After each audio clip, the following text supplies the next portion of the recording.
Christine Lagarde, bonjour. Bonjour. Avec Bernard Rappa, nous allons parler de la crise, de la Suisse, de votre parcours, de patronne du FMI évidemment. Ce 1er mai, des millions de gens étaient dans la rue pour vous dire, à vous entre autres, desserrer un peu les taux de la croissance de la rigueur. La rigueur est trop sévère. Qu'est-ce que vous leur répondez? D'abord que, évidemment, c'est une situation qui est difficile parce qu'il faut à la fois démontrer une certaine discipline budgétaire et pour un grand nombre de pays en zone euro notamment faire de la consolidation budgétaire parce que les déficits sont trop importants, parce que les investisseurs qui financent la dette de ces pays demandent que la discipline soit démontrée. Et puis en parallèle, et c'est ce chemin-là parallèle qui est compliqué, il faut en même temps favoriser les éléments de croissance qui permettront des investissements, la création d'emplois et qui donneront de l'espoir à beaucoup de personnes qui aujourd'hui sont à la recherche d'un emploi et rencontrent des difficultés. Ce chemin parallèle est possible. Ce matin encore, le président du Conseil italien dit « Donnez-nous un peu d'oxygène ». Vous savez, je pense qu'il ne faut pas se tourner vers l'extérieur. Il faut que chacun des pays regarde sa situation propre. Et s'il y a un enseignement que l'on tire de 2008-2009, c'est-à-dire cette espèce de relance généralisée tous azimuts, c'est que pour se remettre sur un chemin de croissance, il faut aujourd'hui regarder les éléments caractéristiques de l'économie. Est-ce que j'ai une bonne compétitivité ? Est-ce que mes facteurs de production sont utilisés à plein? Est-ce que je démontre un chemin de discipline budgétaire sur le moyen terme? Comment est-ce que je fais pour insérer les jeunes et les femmes dans l'emploi? Ce sont toutes ces caractéristiques qui sont différentes dans chacun des pays. Donc, nous, au Fonds monétaire international, nous disons depuis un certain temps, attention, il faut de la consolidation budgétaire, mais il faut que ce soit à un rythme raisonnable et compatible avec la relance de l'économie. Mais les pays les plus touchés par cette crise, le Portugal, la Grèce, l'Espagne, sont aussi ceux qui ont été le plus aidés par le FMI et par l'Europe en général. Est-ce que ce n'est pas la preuve que ce régime d'austérité ne fonctionne pas? On aide seulement les pays qui se trouvent en grande difficulté. Donc ce que vous dites, bien sûr, est évident. Mais c'est parce que ces pays sont en grande difficulté que le Fonds monétaire international, les pays partenaires de la zone euro et l'ensemble des Européens viennent en soutien. Nous, au FMI, on n'a pas soutenu l'Espagne. On est en train de les aider à mettre en place leur système de recapitalisation et de restructuration du système bancaire. Mais il n'y a pas de programme en Espagne. Quand même, on a un dans ces programme pays... en Grèce, on a un programme au Portugal, on a un programme en Irlande et bientôt à Chypre. Dans ces pays, pardon, quand même, le chômage a atteint un taux inouï. On parle de plus de 50% chez les jeunes, par exemple en Espagne. Taux de chômage extrêmement élevé en Espagne comme en Grèce, nettement moins en Irlande, de moitié moins à peu près. Et ça correspond aux réalités économiques de chacun de ces pays. Mais il est évident que quand vous avez croissance négative, restructuration fondamentale du secteur bancaire, crise de l'immobilier en Espagne qui a été le moteur de la croissance espagnole et puis réexamen de l'ensemble de la situation économique en Grèce, ça génère ce type de situation. Ce qu'il faut maintenant qu'un grand effort a été engagé. La Grèce a engagé un effort considérable sur le plan budgétaire.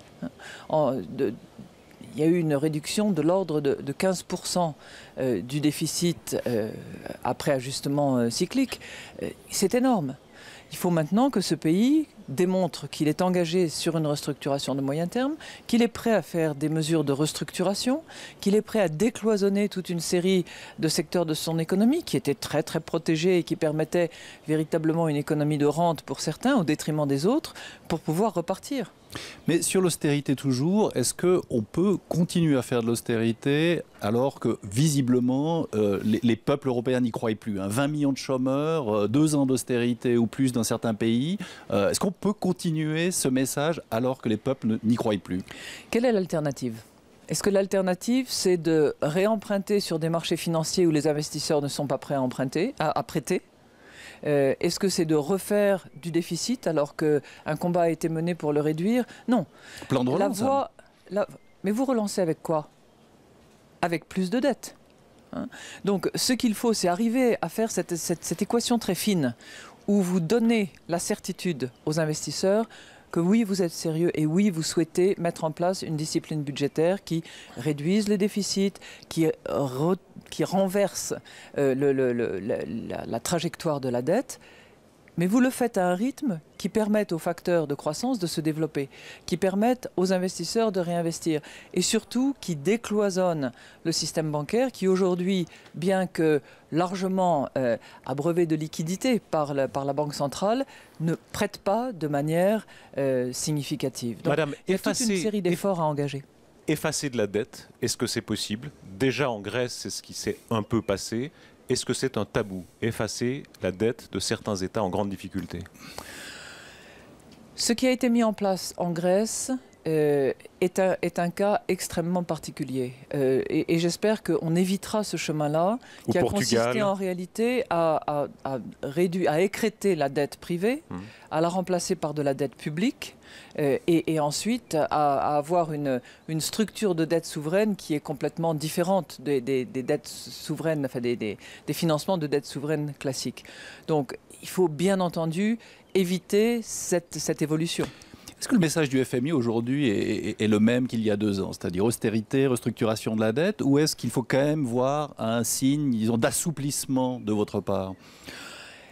La position a évolué, soyons clairs. Elle a évolué parce que nous sommes en présence d'une situation qui est totalement unique après une crise financière internationale brutale, d'une brutalité inégalée depuis la crise des années 30, où il a fallu réexaminer les logiciels, si vous voulez.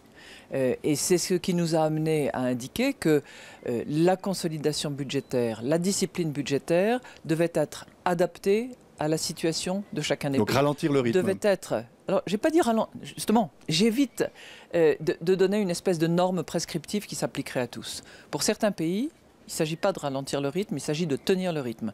Mais pour un certain nombre d'autres, il faut ralentir le rythme. En Grèce, nous avions, depuis un certain temps, considéré qu'il fallait 2 ans de plus pour atteindre les objectifs. En Espagne, nous l'avons dit et redit, et je suis très heureuse de voir que la Commission européenne est sur ce chemin-là aussi, il faut ralentir le rythme parce que la brutalité de la consolidation budgétaire va être redoutable pour les chances de croissance de ces pays. Donc oui, nous disons plusieurs choses. 1, il faut aller à son rythme et pas à un rythme uniforme. 2, il faut allier la politique budgétaire à une politique monétaire qui permettent l'assouplissement et qui permettent la fluidité de la liquidité dans le système. 3, il faut s'assurer que les populations les plus exposées, les plus en risque, sont protégées. Et c'est dans ce cadre de ce que j'appellerais un policy mix, pour utiliser un anglicisme, que le redressement peut s'effectuer. Il y a 2 Europes aujourd'hui. Il y a aussi la France et l'Allemagne, des différences énormes, un taux de chômage qui est le double dans un pays par rapport à l'autre. Est-ce que ça devient, cela, malsain, entre la France et l'Allemagne en particulier? Ce qui est souhaitable dans un orchestre, c'est que tous les instruments jouent, 1, la même partition, et 2, que tous les instruments soient bien accordés. Ça se fait pas tout seul. On n'y est pas là, un on est très loin de orchestre, ça. il travaille. C'est un travail permanent. Et il faut vraiment systématiquement se repencher sur les partitions et accorder les instruments. Des voix françaises nombreuses disent dans cet orchestre, Madame Merkel joue solo. C'est ce qu'a dit Arnaud Montebourg de manière très dure en disant elle veut décider de toute la politique de l'Europe. Ça vous choque? Au Fonds monétaire international, on essaie de regarder des zones économiques, on essaie de regarder les grands équilibres macro, on regarde le secteur financier qui me paraît être un acteur fondamental à la fois du déclenchement de la crise et de la résorption de la crise. On peut en parler plus si vous le souhaitez. Mais pardon, sur l'Allemagne, vous n'avez pas répondu. Sur l'Allemagne, madame, je sais bien, mais parce que je n'entends pas prendre position dans un camp ou dans l'autre. J'observe simplement que les plans de soutien, les programmes de stabilité pèsent à due proportion sur tous les États. Aujourd'hui, le pays qui porte le plus de garanties, le plus de financement pour les autres, en termes absolus, c'est l'Allemagne. Donc l'Allemagne ne se dérobe pas non plus devant ses responsabilités. Et il se trouve qu'elle a effectué bon nombre de réformes il y a maintenant une quinzaine d'années, dont elle tire le bénéfice aujourd'hui. Toutes réformes qui sont maintenant engagées par un certain nombre de pays voisins. Quand vous voyez dans les manifestations cette semaine encore des croix gammées, quand vous voyez des slogans très brutaux comme contre Madame Merkel, quelle est votre réaction? Moi, je crois que c'est la responsabilité à la fois des peuples et de ceux qui les gouvernent de se projeter dans l'avenir, dans un avenir positif, et d'éviter des amalgames de ce type qui ne servent aucune cause. Mais de Washington, quand vous voyez ce paysage d'une Europe fracturée, avec une Allemagne qui gagne, un seul pays a dégagé un excédent budgétaire, est-ce que vous vous dites pas, au fond, ça finit par casser, ça risque de casser? C'est pas récent. L'Allemagne, depuis un certain temps, accumule des excédents commerciaux en particulier. Elle n'est pas en excédent budgétaire. Hein. Mais la tension, elle est beaucoup plus importante aujourd'hui. Elle est évidemment en meilleure situation économique qu'un certain nombre de ses voisins, parce que ces réformes d'amélioration de la compétitivité allemande ont été engagées depuis beaucoup plus longtemps. Donc ces efforts-là, elle en récolte les fruits d'une certaine manière maintenant, mais elle se montre aussi solidaire à l'égard des autres pays membres de l'Union européenne. Nous, ce que nous souhaitons, c'est plus de cette solidarité. Et je crois que l'union bancaire européenne en particulier serait un bon moyen de démontrer cette solidarité. Vous êtes le pompier universel de partout. On appelle le FMI à l'aide. Le cas de Chypre a été extrême. On a ponctionné les comptes bancaires. Ça a beaucoup choqué. Hein. On dit ça a créé une crise de confiance. Avec le recul, est-ce que c'était une erreur? Est-ce que c'était une prise de risque excessive? Ce qu'il faut regarder, c'est la solution qui a été mise en place en définitive. Et je crois que de ce point de vue-là, Chypre était un cas unique en son genre. Ça ne se fera pas ailleurs. Deuxièmement, ça ne sert pas de modèle. Hein, donc le cas Chypre est vraiment unique en son genre, c'est ce que je vous disais. C'est une structure dans laquelle, c'est un pays de moins d'1 million d'habitants, dont le système bancaire concentré essentiellement sur 2 très grosses banques représentait un peu plus de 8 fois le produit intérieur brut du pays, avec une structure de financement largement fondée sur des dépôts, avec très peu de détenteurs de titres, qui sont habituellement les premiers à venir au soutien d'un établissement en difficulté. Donc pour toutes ces raisons-là, Chypre a été un cas unique qui a justifié donc, à défaut de détenteurs d'obligations, de se porter sur les autres financeurs de ces établissements, qui sont les déposants. Au bout du compte, qu'est-ce qui s'est produit? Eh bien, les déposants dont les comptes étaient inférieurs à 100 000 € ont été protégés. Les gros déposants ont participé dans chacune de ces banques au redressement des établissements sous 2 formes, un des établissements étant beaucoup plus en difficulté que l'autre. Après la crise financière de 2008, le FMI a appelé au fond à plus de régulation dans le secteur bancaire. Est-ce que l'affaire chypriote n'est pas aussi la preuve qu'on n'est pas allé assez loin, qu'on ne surveille pas suffisamment ces mécanismes? Vous savez, cette crise bancaire localisée à Chypre, moi, elle me démontre une chose, c'est que l'union bancaire européenne est indispensable. Si on avait eu une union bancaire européenne consolidée, avec un mécanisme de supervision à l'échelon européen, ça ne serait pas arrivé. Et tant qu'on n'aura pas ça, on aura des crises de ce type. Le mécanisme de supervision européen a pour mission de vérifier la situation de chacun des 3 principaux établissements bancaires. Là, on en avait 2 qui étaient en très très mauvaise situation. Ces 2-là, évidemment, seraient montés sur l'écran radar du superviseur européen, et la structure consolidée solidaire aurait permis de prendre des décisions plus rapides de recapitalisation. Et tant que ça ne sera pas fait, vous vous attendez à de la contagion? On parle de la Slovénie actuellement. Vous vous attendez à d'autres crises de ce type? C'est un petit jeu auquel se livrent parfois les investisseurs, les commentateurs, les observateurs. Ce que je constate tout de même, c'est que par rapport à 2008, l'Union européenne et la zone euro en particulier ont fait un chemin incroyable. Moi, je me suis battu pour le mécanisme européen de stabilité, où j'étais au FMI, en disant il faut le mettre en place. Ça y est, il est en place. Nous avons vu la Banque centrale européenne sortir de son rôle traditionnel pour venir en soutien d'un certain nombre d'économies et mettre en place à la fois les programmes de liquidité et le mécanisme d'intervention sur les marchés. La discipline budgétaire a été renforcée au sein des États de la zone. Donc il y a un chemin qui est parcouru, qui est un chemin ardu, semé d'obstacles, semé d'embûches, et qui va se poursuivre. Et c'est pierre à pierre que cet édifice se construit. Madame, vous êtes au symposium de Saint-Gall, en Suisse. Il y a un petit miracle économique suisse, vous le savez, 3% de chômage contre maintenant 12% dans la zone euro. Comment vous l'expliquez, cette exception suisse? Vous connaissez bien la Suisse? Je connais bien la Suisse, j'aime beaucoup la Suisse et je suis ravi d'être de retour au symposium de Saint-Gallen. De multiples facteurs l'expliquent. Je crois qu'il y a un facteur fondamental, c'est un facteur de confiance, un facteur de prévisibilité de l'ensemble des paramètres qui permettent aux décideurs économiques de prendre des décisions. Une pression fiscale plus équilibrée, plus modeste aussi? Je crois que quand on regarde à la fois les prélèvements et les dépenses de la Confédération helvétique, oui, c'est moins élevé que dans le reste de l'Europe ou de la zone euro. Étant précisé que la Confédération ne fait pas partie ni de l'Europe ni de la zone euro. Mais est-ce que cet îlot de prospérité peut subsister au cœur d'une Europe qui vit une crise sans précédent? Un, l'avenir nous le dira. Deux, je crois que la Suisse, comme bon nombre de pays, est très étroitement en relation, à la fois sur le plan du commerce, sur le plan de la fourniture des biens et services, sur le plan bancaire et financier, sur le plan des échanges de main-d'œuvre entre les pays, à l'ensemble de ses voisins.